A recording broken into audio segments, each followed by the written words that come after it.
Bismillahirrahmanirrahim. Assalamualaikum warahmatullahi wabarakatuh. Selamat pagi A dan Teteh semuanya. Apa kabarnya hari ini? Semoga A dan Teteh semuanya dalam keadaan sehat walafiat dimanapun berada. Ya dan Teteh, kita kembali lagi di pelajaran IPS. Kali ini kita akan melanjutkan materi dari pertemuan sebelumnya. Untuk materi hari ini kita akan bahas mengenai masa demokrasi parlementer pada tahun 1950 sampai dengan 1959. Nah, A dan Teteh, sebelum kita ke pembahasan yang inti, Ibu mengingatkan untuk A dan Teteh, silahkan nanti ketika sudah selesai menyimak dan juga mencatat hal-hal penting dari yang Ibu sampaikan, silahkan jangan lupa untuk mengelis kehadiran dengan mengisi nama, kemudian kelas, dan hadir. Silahkan diisi di kolom komentar. Kemudian untuk yang belum memberikan tugas videonya silahkan segera dikirimkan ya, baik melalui link yang sudah diberikan atau bisa langsung melalui WA, asalkan ukurannya tidak terlalu besar. Itu Ibu ingatkan. Nanti kita akan bahas pembelajaran kita pada pagi hari ini. Silahkan A dan Teteh disiapkan buku catatannya, juga alat tulisnya, catat hal-hal penting apa yang akan Ibu sampaikan pada pertemuan kali ini. Nah, dan Teteh, untuk menambah keberkahan pembelajaran kita pada pagi hari ini, marilah kita mulai pembelajaran kita dengan membaca basmalah bersama-sama. Bismillahirrahmanirrahim. Oke, materi yang akan kita bahas hari ini adalah perkembangan politik pada masa demokrasi parlementer. Pada masa demokrasi parlementer ini yang khususnya akan kita bahas adalah yang pertama mengenai sistem pemerintahan, kemudian sistem kepartaian, dan juga pemilu yang dilaksanakan pada tahun 1955. Untuk materi yang lainnya nanti akan kita bahas di pertemuan selanjutnya. Kita mulai dari perkembangan politik terlebih dahulu. Nah, dalam perkembangan politik ini ada beberapa subbagian yang dibahas. Yang pertama yaitu mengenai sistem pemerintahan. Sistem pemerintahan pada masa demokrasi parlementer yaitu landasan utamanya ya untuk undang-undangnya yang digunakan adalah Undang-Undang Sementara 1950. Ini kenapa sementara?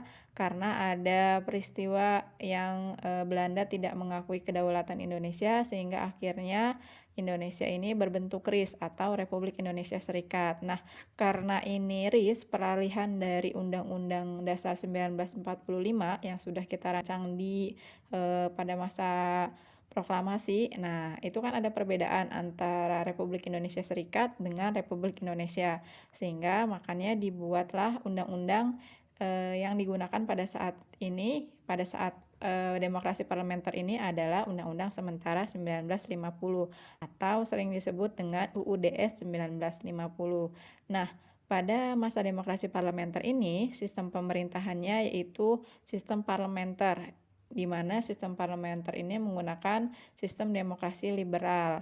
Nah, untuk sistem demokrasi liberal ini, kabinet disusun menurut perimbangan kekuatan kepartaian dalam parlemen. Nah, presiden di sini hanya merupakan lambang kesatuan saja. Dalam sistem ini, parlemen yang sangat berkuasa. Jadi apabila kabinet dipandang tidak mampu menjalankan tugas, maka parlemen segera membubarkannya. Sistem parlementer ini disebut dengan sistem demokrasi liberal ya, tadi yang sudah Ibu sebutkan. Sedangkan untuk sistem kabinetnya yang digunakan adalah Zaken Kabinet. Zaken Kabinet di sini merupakan suatu kabinet yang dimana para menterinya dipilih atau berasal dari tokoh-tokoh yang ahli di bidangnya tanpa mempertimbangkan latar belakang partainya. Ini sistem Zaken Kabinet. Nah, pada masa demokrasi parlementer ini terdapat banyak partai yang saling merebut kekuasaan untuk bisa tadi menjadi kabinet, untuk bisa menyusun kabinet sebagai parlementer. Nah, sehingga mendapatkan pengaruh dan memegang kekuasaan. Pada saat masa demokrasi parlementer ini jatuh bangun kabinetnya terjadi 7 kali perubahan. Nah, di situ A dan Teteh bisa lihat. Yang pertama ada Kabinet Natsir. Ini periodenya pada bulan September 1950 sampai dengan Maret 1951. Kemudian yang kedua Kabinet Sukiman. Itu dimulai dari bulan April 1951 sampai dengan Februari 1952. Yang ketiga yaitu Kabinet Wilopo.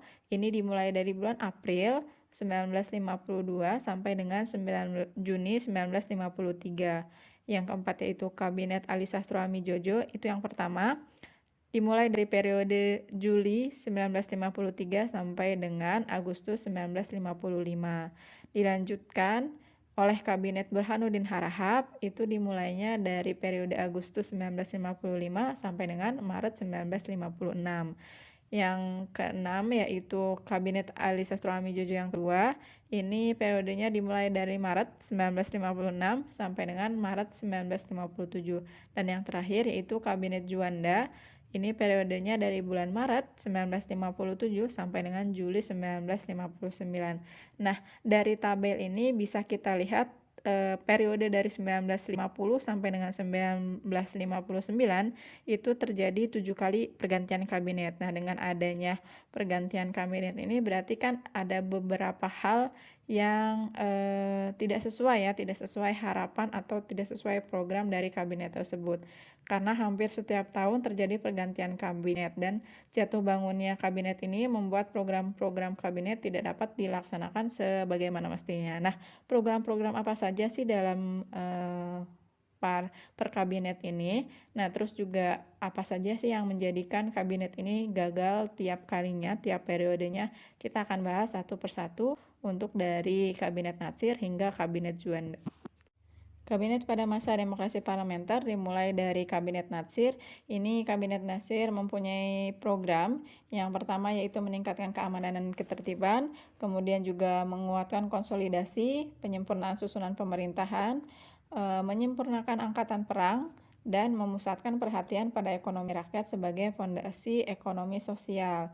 Namun pada Kabinet Natsir ini gagal atau tidak bisa meneruskan programnya karena terjadi perundingan dengan Belanda mengenai Irian Barat, tetapi di sini Indonesia tidak menang ya, sehingga akhirnya Mosi tidak percaya terhadap Kabinet Natsir. Akhirnya diturunkan dan kemudian digantikan oleh Kabinet Sukiman.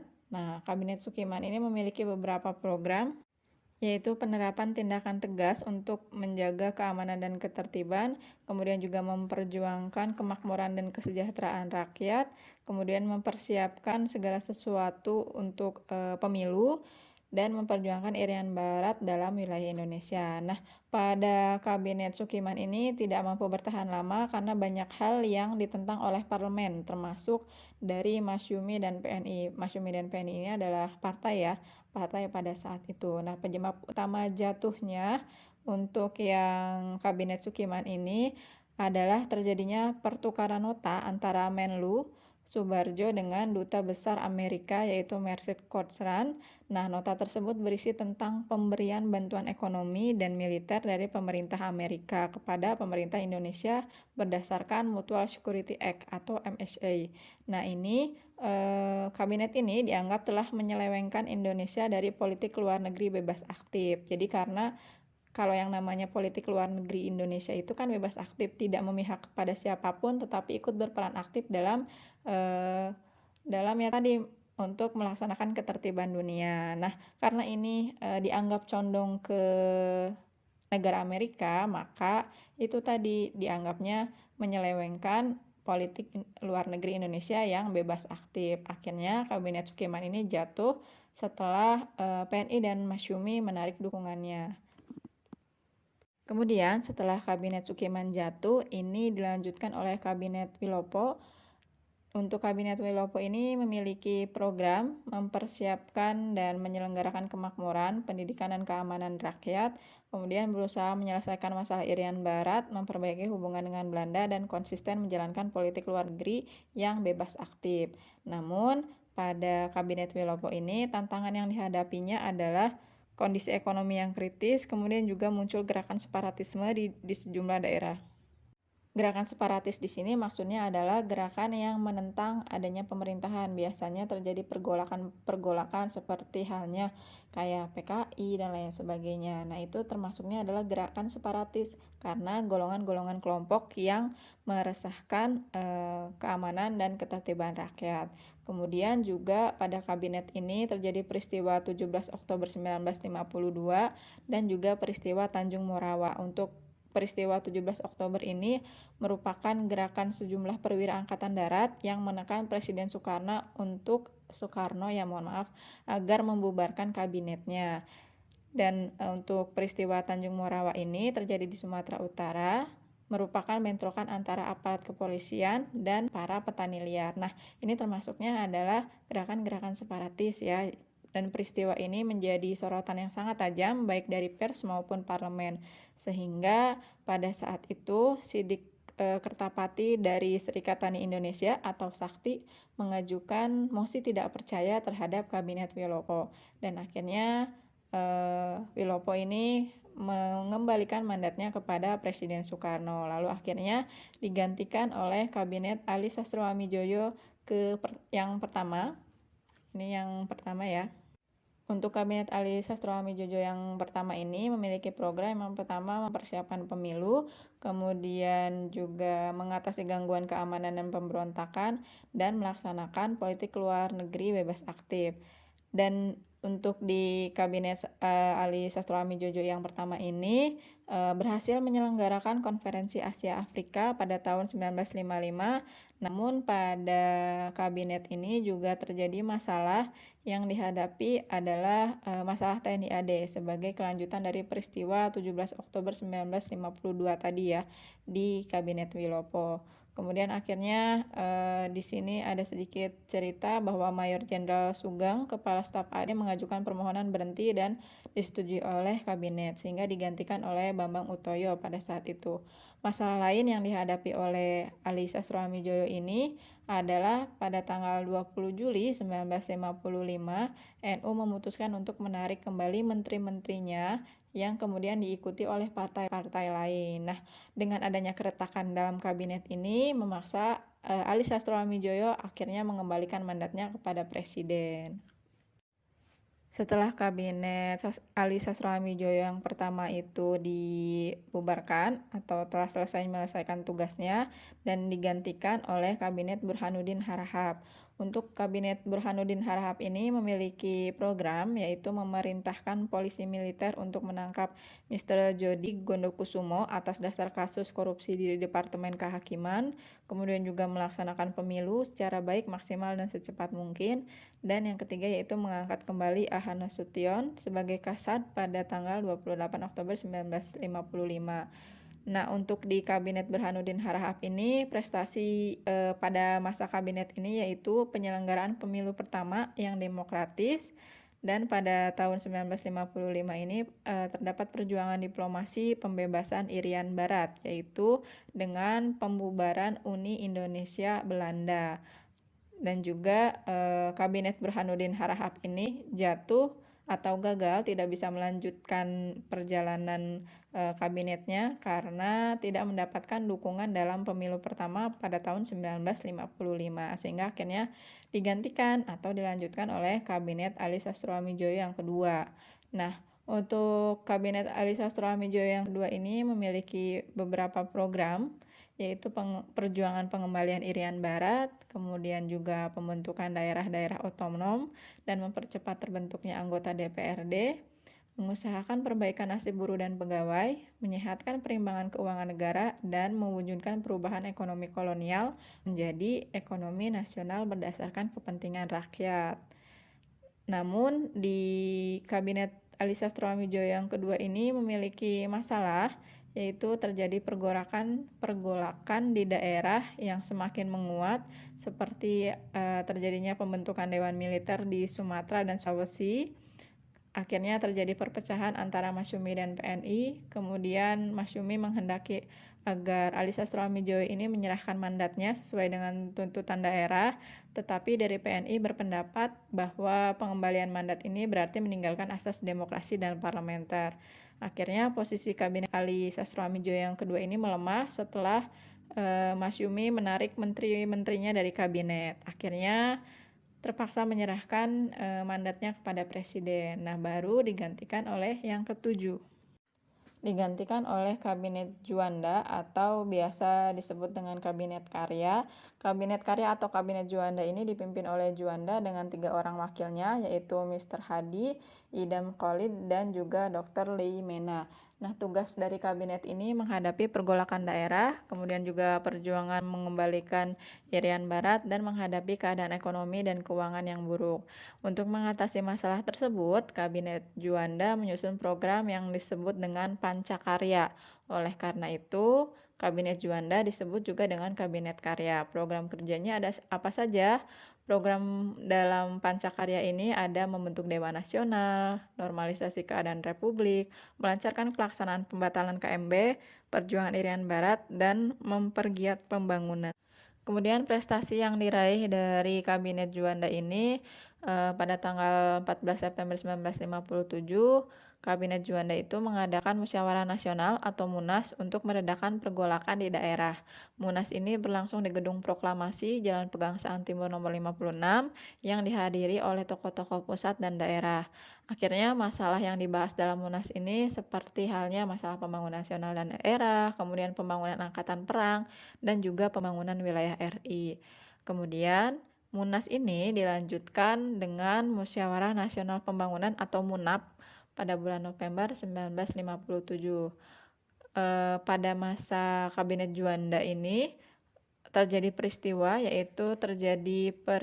percobaan pembunuhan terhadap Presiden Soekarno yang dikenal dengan peristiwa Cikini, karena pada saat itu Presiden Soekarno sedang di Cikini, sehingga percobaan pembunuhannya ini disebut atau dikenal dengan istilah peristiwa Cikini.